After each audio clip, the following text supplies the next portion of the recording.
Hi guys, so obviously the last day you did pretty well with the whole finding the equation of a tangent and using differentiation to find that. So like I'm happy enough with the first part of it. Last question was difficult, but we'll get to that. Listen, don't worry about that. In the times we're in, I'm happy that we're getting the basics and keeping the show on the road moving. Now there's two things I want to introduce you to now, and one is where a curve is increasing and decreasing, and the second thing is what's called the stationary points. Now let me be clear, the stationary points are what we call max and min points.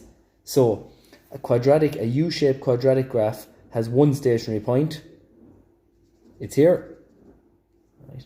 And that is going to be a minimum, whereas a cubic has two stationary points, it has a maximum and a minimum. So the whole point of today is understanding where graphs are increasing and decreasing and looking at the stationary points. So if you look at this quadratic, it's going down, down, down, down until it reaches this point here.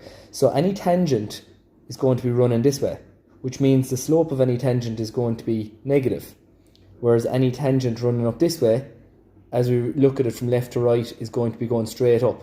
So that's going to be positive. So increasing and decreasing is as simple as if the slope is positive at a point, it's increasing. If the slope is negative, it's decreasing. So a cubic works the very same way, only a cubic can be split into three different sections. Increasing, increasing, increasing, hits that point, decreasing, decreasing, decreasing, hits that point. So it's associated with its max and its min, whether it's increasing or decreasing.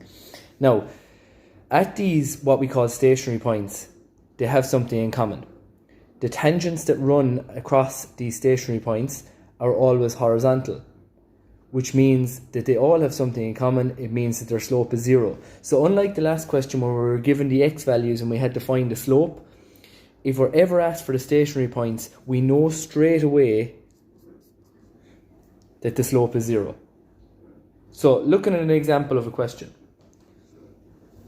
If you have y is equal to x squared minus 2x plus 5 and we want to find the stationary points for that, we differentiate it and we get 2x minus 2.